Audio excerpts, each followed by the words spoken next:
বিজিবিএসে বেলাগাম দুর্নীতির অভিযোগ করলেন শুভেন্দু অধিকারী। ৩২৪.৭৩ কোটি টাকার দুর্নীতির অভিযোগ, আর তাতে সরাসরি প্রাক্তন মুখ্যমন্ত্রী মমতা বন্দ্যোপাধ্যায়ের বিরুদ্ধে দুর্নীতির অভিযোগে সরব হলেন মুখ্যমন্ত্রী শুভেন্দু অধিকারী। শিল্প সম্মেলনের নামে কোটি কোটি টাকার দুর্নীতি হয়েছে, বেআইনিভাবে ফিকিকে টাকা পাইয়ে দেওয়ার অভিযোগে সরব হয়েছেন শুভেন্দু অধিকারী। বিধানসভায় বাজেটের জবাবি ভাষণ দিতে গিয়ে রাজ্য সরকারের জিরো টলারেন্স নীতি নিয়েছে সেটা ঠাড়ে ঠাড়ে বুঝিয়ে দিলেন। তার থেকে যে বাদ যাবেন না রাজ্যের প্রাক্তন মুখ্যমন্ত্রীও, সেটাও বুঝিয়ে দিলেন বর্তমান মুখ্যমন্ত্রী শুভেন্দু অধিকারী।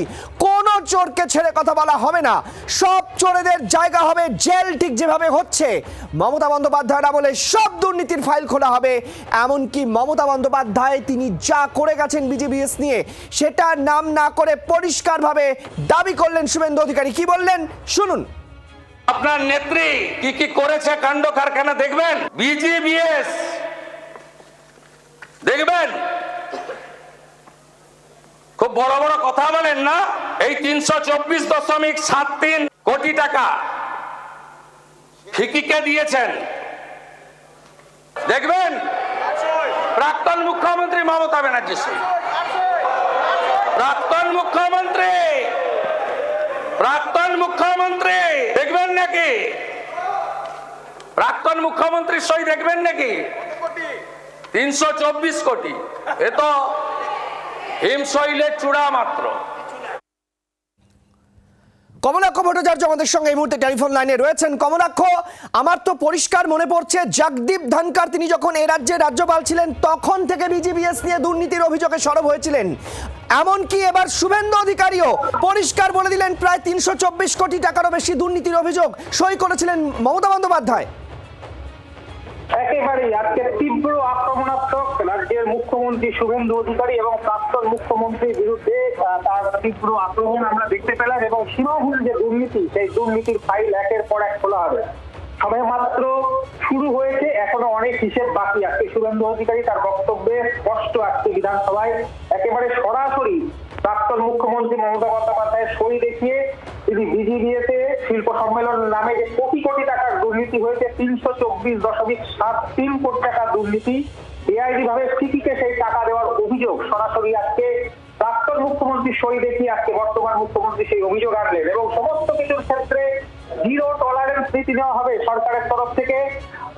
বিল আসছে, আইন আসছে, আরো কড়া আইন কিন্তু আগামী দিনে আসতে চলেছে, সেটাও স্পষ্ট করেছেন আজকে মুখ্যমন্ত্রী। তিনি বলছেন যে সমস্ত গুন্ডা মাফিয়ারা তারা জেলে যাবে, কোনো চোরকে ছাড়া হবে না, সম্পত্তি বাজেয়াপ্ত করে নিলাম করা হবে।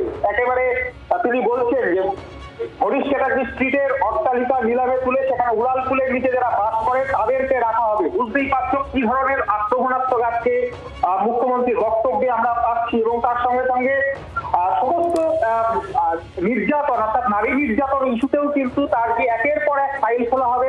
কামদুনি থেকে শুরু করে একেবারে কসবা ল কলেজ সমস্ত জায়গাতেই কিন্তু এই দুর্নীতি এবং নারী নির্যাতনের ক্ষেত্রে দুটি কমিশন গড়ে এইচআরবিসি অফিসে, সেখানে কমিশনে প্রাক্তন বিচারপতিদের মাথায় রেখে এর তদন্ত হবে। এবং তার পাশাপাশি আগামী দিনের সমস্ত এই দোষীরা জেলে যাবে সেই ব্যাপারে নিশ্চিত করলেন বর্তমান মুখ্যমন্ত্রী। ধন্যবাদ কমলাক্ষ। শুভেন্দু অধিকারী কি বললেন আরো একবার আপনারা শুনুন।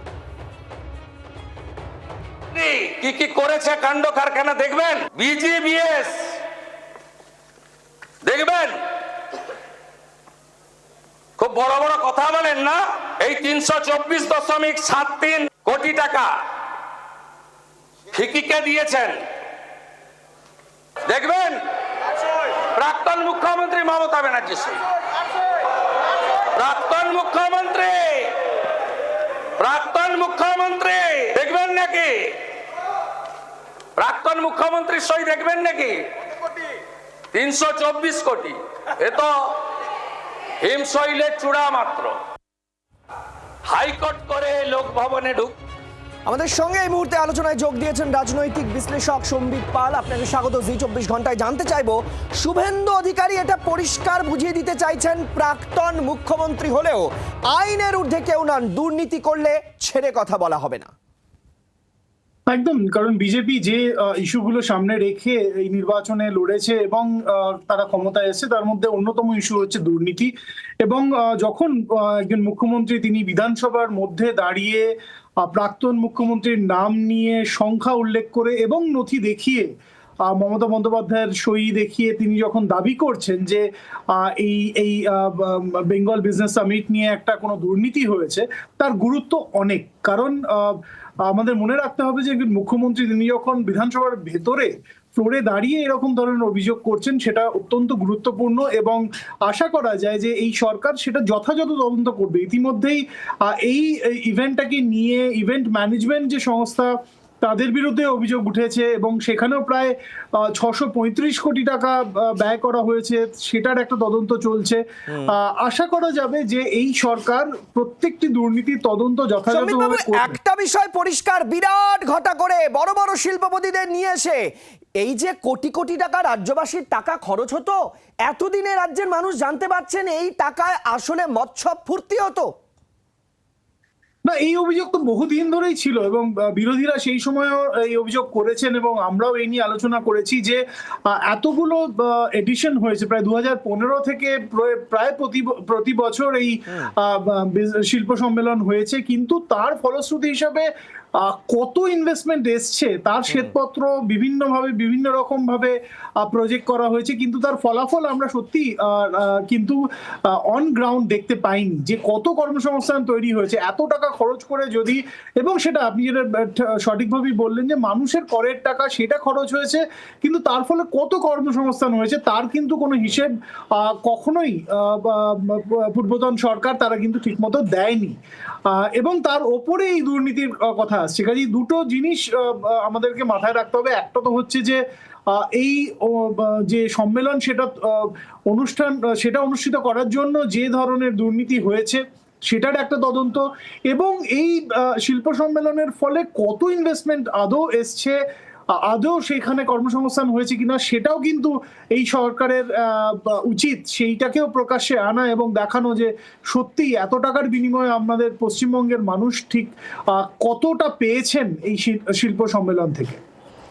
আমি সম্বিত বাবু, একটা বিষয় এখানে আমাদেরকে বারবার ভাবতে বাধ্য করছে, সেটা হচ্ছে এই যে বিজিবিএস কে সামনে রেখে, তার মানে বিজিবিএস হচ্ছে আসলে শিখণ্ডী, এর পেছনে ছিল দুর্নীতি, মানে দুর্নীতিকে কোথাও একটা সরকারি রূপ দেওয়ার জন্য এই বিজিবিএস কে হাতিয়ার করা হতো। মানে এটা তো ভাবতেই অবাক লাগছে। বিজিবিএস শুধু নয়, যে কোনো ধরনের ইভেন্টের ক্ষেত্রে বা রাজ্য সরকারের অনুষ্ঠানের ক্ষেত্রেই অভিযোগ উঠেছে যে সেই অনুষ্ঠানের যে বরাত পেতেন যে সব সংস্থাগুলি, তারা যথাযথভাবে বরাত তাদেরকে দেওয়া হতো কিনা, অর্থাৎ নিয়ম মেনে সেই বরাত দেওয়া হতো কিনা, সেখানে কোনো স্বজন পোষণ ছিল কিনা, এইসব বিষয়গুলো কিন্তু সামনে এখন উঠে আসছে এবং সেটাই হচ্ছে ব্যাপার। এবং শুধু বিজিবিএস নয়, পশ্চিমবঙ্গ সরকার গত 15 বছর ধরে যে অনুষ্ঠানগুলো সরকারি ব্যানারে করেছেন সেইগুলোর প্রায় সবগুলোরই নথি খতিয়ে দেখা দরকার যে সেইগুলো সত্যি স্বজন পোষণ হয়েছে নাকি নিয়ম মেনে বরাত দেওয়া হয়েছে এবং সেই অনুষ্ঠানগুলোতে কোনো ধরনের দুর্নীতি হয়নি। এটা বর্তমান সরকারের উচিত একটা লজিক্যাল কনক্লুশনে যাওয়া, শুধুমাত্র এই অভিযোগ করে থেমে গেলে এবং তার থেকে রাজনৈতিক একটা ফায়দা সাময়িকভাবে না তুলে এটার যথাযথ তদন্ত হওয়া দরকার এবং দোষী যারা হবে তাদের অবশ্যই শাস্তি হওয়া দরকার। বাংলার আওয়াজ, বাঙালির আবেগ, জি 24 ঘন্টা।